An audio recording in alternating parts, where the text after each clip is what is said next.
बिस्मिल्लाहिर्रहमानिर्रहीम।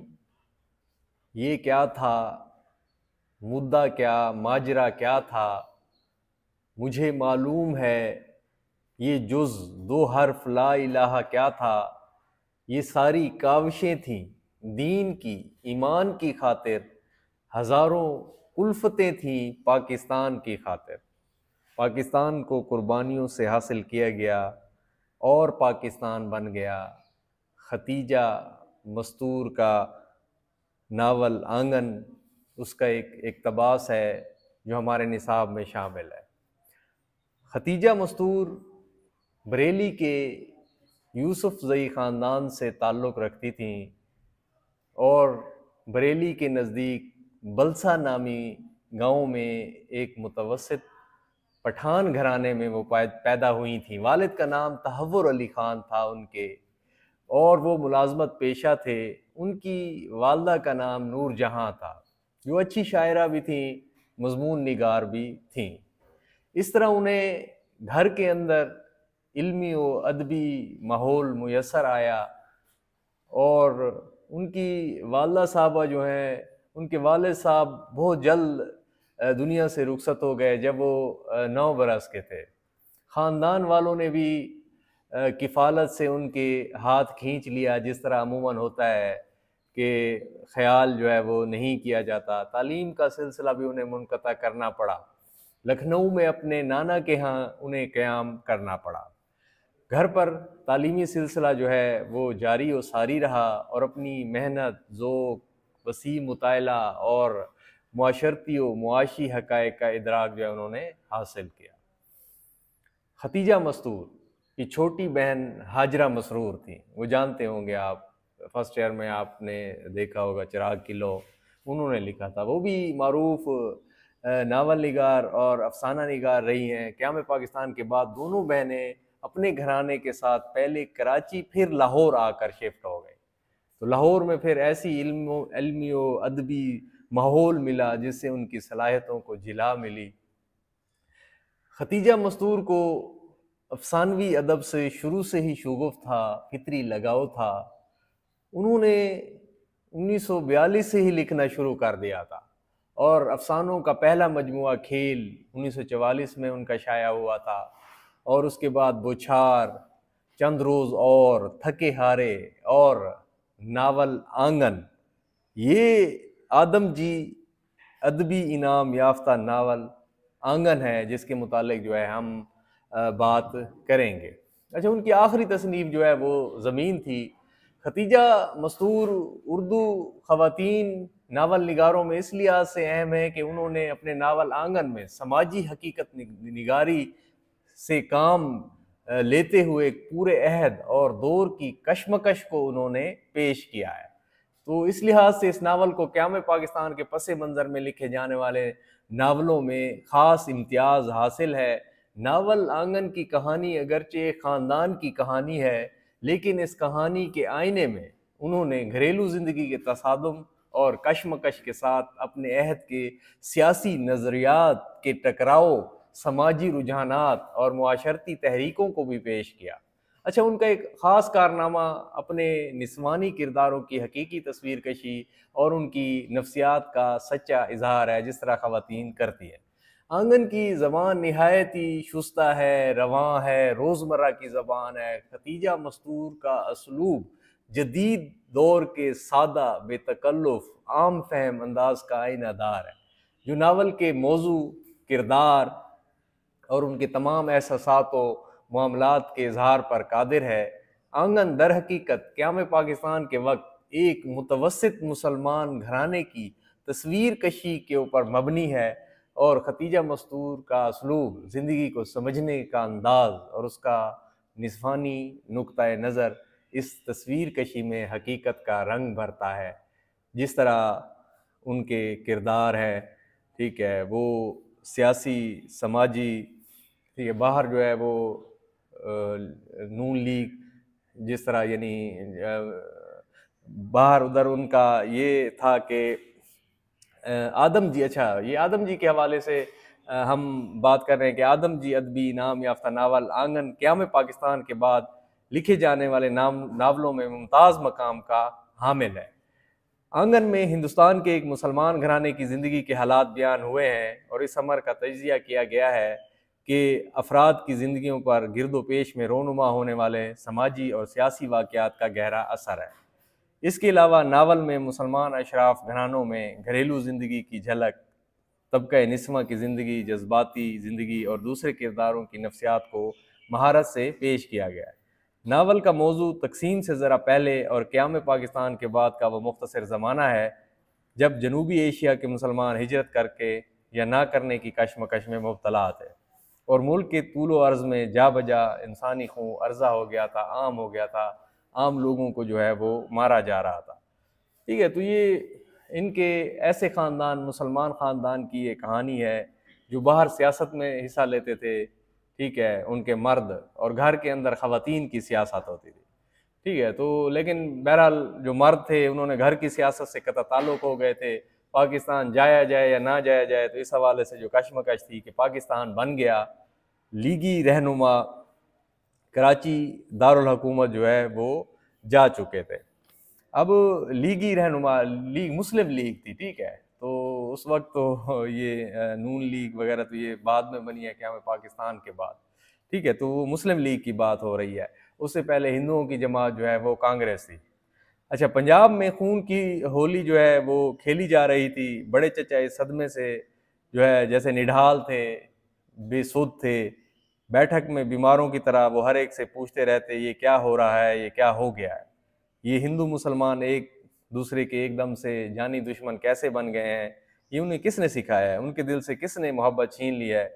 जब वो ये सब कुछ आलिया से पूछते तो वो उनका सर सहलाने लगती। आलिया इसका अहम तरीन किरदार है। ठीक है, और वो उनका सर में उंगलियां फेरने लगती और जैसे तसल्ली और तशफ़ी की बात है। बड़े चचा आप आराम कीजिए, आप थक गए हैं बड़े चचा। और बड़े चचा इस तरह आंखें बंद कर लेते जैसे खून की नदी उनकी आंखों के सामने बह रही हो। तो तकसीम के वक्त जो हालात हुए थे तो उसके हवाले से भी जो मुसलमानों को मारा गया था, ठीक है, उनकी लाशों ट्रेनों में डाल के जो है ना उनकी लाशें यहाँ भेजी गई थी, तो वो जुल्म व सितम उनकी आंखों के सामने था। ज़माने की बात है, वो भी ज़माना था जब हिंदू अपने गाँव के मुसलमानों पर आँच आते देखते तो सर धड़ की बाजी लगा देते और मुसलमान हिंदू की इज़्ज़त बचाने के लिए अपनी जान निछावर कर देता। तो ये भाईचारा था, मोहब्बत थी, इंसानियत की जीत थी। और ऐसा भाईचारा था कि लगता था कि एक माँ के पेट से पैदा हुए हैं। पर अब क्या रह गया, दोनों के हाथों में खंजर आ गया। मज़हब के नाम पे बलवे, लड़ाइयाँ। ठीक है, करीमन बुआ फसाद की खबरें सुनकर जो है ना ठंडी आहें भरा करती थी। ये भी एक मुतहर्रिक किरदार है, अहम किरदार है। अपने शहर में फसाद जो करीमन बुआ का है, अपने शहर में तो फसाद तो ना हुआ था मगर सबकी जानों पर बनी रहती, पता नहीं कब जो है ना क्या हो जाए। तो आज़ादी बहुत बड़ी नेमत है। तो ये ख़ानदान कशमकश में मुब्तला था कि इश्क व आज़ादी बहार ज़ीस्त का सामान है। इश्क मेरी जान, आज़ादी मेरा ईमान है। इश्क पे कर दूँ फ़िदा मैं अपनी सारी ज़िंदगी और आज़ादी पर मेरा इश्क भी कुर्बान है। तो दुश्मन को भी अल्लाह छुड़ाए ना वतन से, जाने वही बुलबुल जो बिछड़ जाए चमन से। आराम की सूरत नहीं मस्कन से बिछड़ कर, तायर भी फड़कता है नशेमन से बिछड़ कर। बैठ जाता हूँ जहाँ छाँव घनी होती है क्या चीज़ गरीबुल वतनी होती है। मेरी ख्वाहिश है कि आंगन में ना दीवार उठे, मेरे भाई मेरे हिस्से की ज़मीं तू रख ले। तो ये आंगन से लिया गया है ना। तो आंगन वो कहते हैं जो घर का हिस्सा होता है ना, इमारत के साथ हिस्सा होता है, मुतसिफ हिस्सा होता है। ठीक है, तो उसको आंगन कहते हैं। तो कहाँ होगा मेरा शकील, बम्बई में फसाद की लड़ाई झगड़े आपस में, उनकी खबरें सुनकर चची भिलकने लगी, रोने लगी, आहुजारी करने लगी। तुम्हारा पाकिस्तान बन गया जमील, तुम्हारे अब्बा का मुल्क भी आज़ाद हो गया, पर मेरे शकील को अब कौन लाएगा। सब ठीक हो जाएगा अम्मा, वो खैरियत से होगा, ये फसाद तो जो है ना 2-4 दिन में ख़त्म हो जाएगा। जमील भैया उनको समझाते मगर उनका चेहरा फक रहता, परेशानी रहती है उसके ऊपर। शाम सब लोग खामोश बैठे चाय पी रहे थे कि मामू का खाता आ गया। उन्होंने अम्मा को लिखा कि उन्होंने अपनी खिदमात पाकिस्तान के लिए वक्फ़ कर दी हैं और वो जल्द ही जा रहे हैं। अगर आप लोगों को चलना है तो फ़ौरन जवाब दीजिए और तैयार रहिए। बस अभी तार दे दो जमील मियाँ, हमारी तैयारी में क्या लगेगा, हम तो बस तैयार बैठे हैं। अपना भाई है, भला हमें अकेला छोड़कर जा सकता है। मारे खुशी के अम्मा का मुंह सुर्ख हो गया। पाकिस्तान जाने की वो खुशी थी।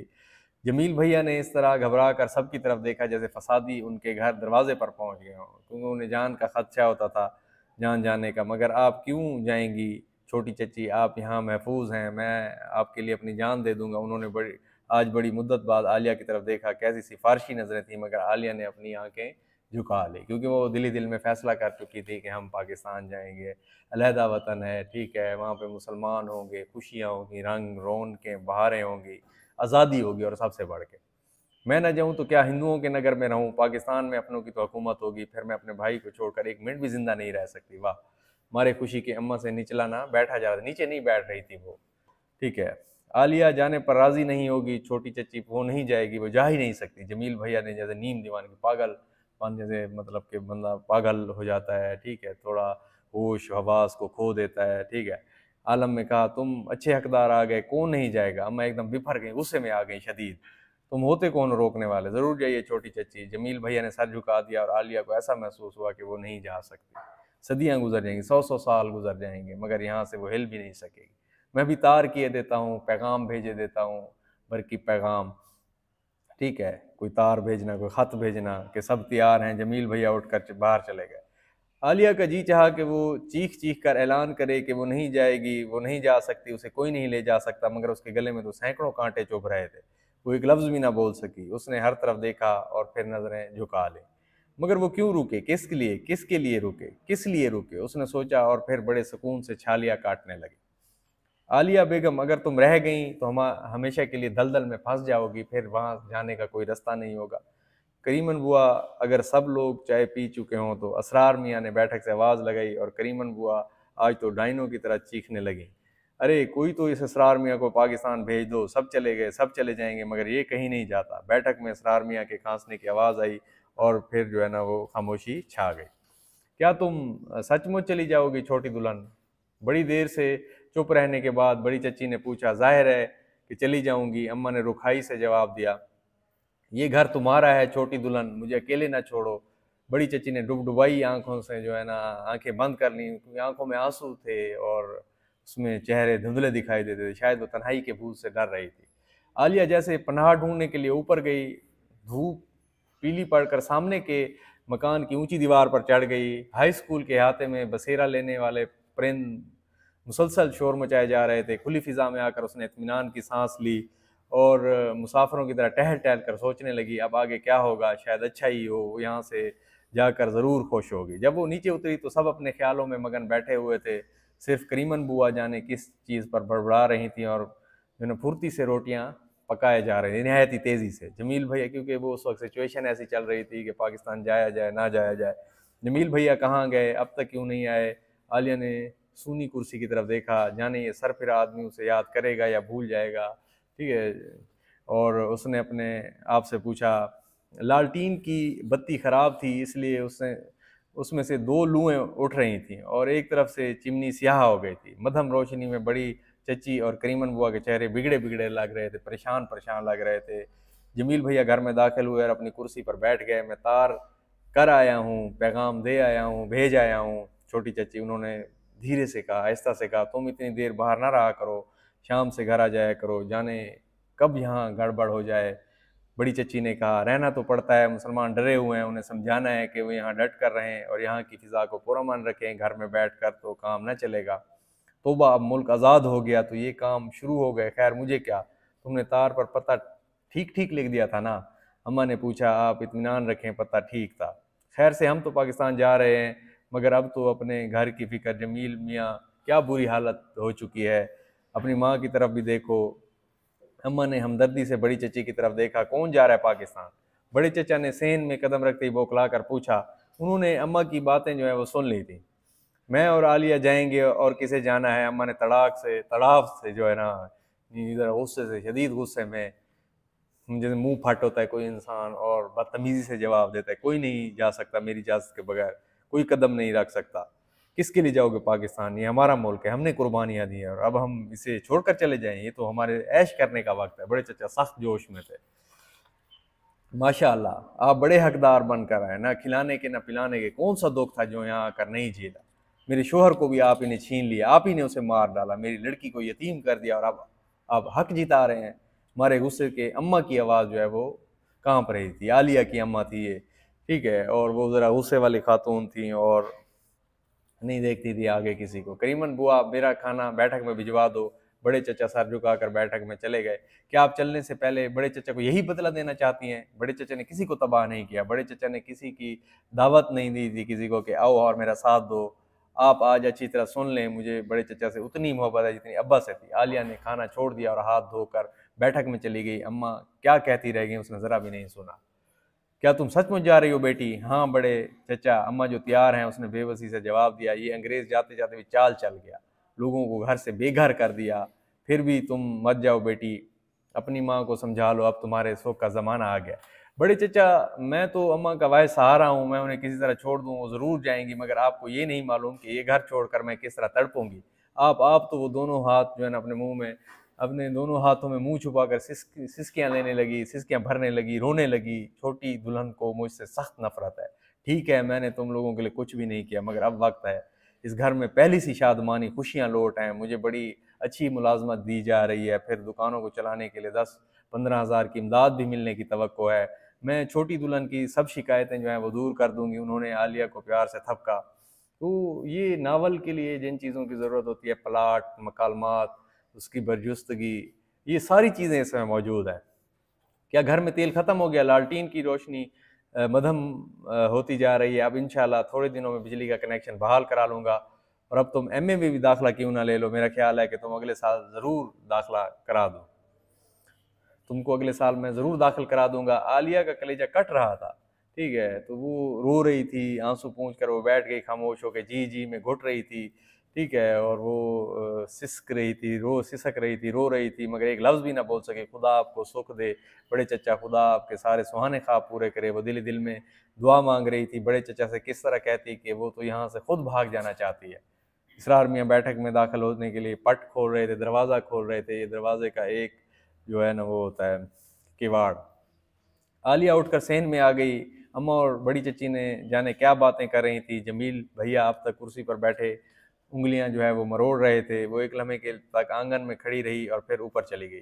शबनम से भीगी हुई रात बड़ी रोशन हो रही थी। चांद जैसे वस्त में आसमान पर चमक रहा था दरमियान में आके, और रोज़ की तरह आज भी करीब की छत पर ग्रामोफोन रिकॉर्ड बज रहा था। तेरी गठड़ी में लागा चोर, मुसाफिर जाग जरा।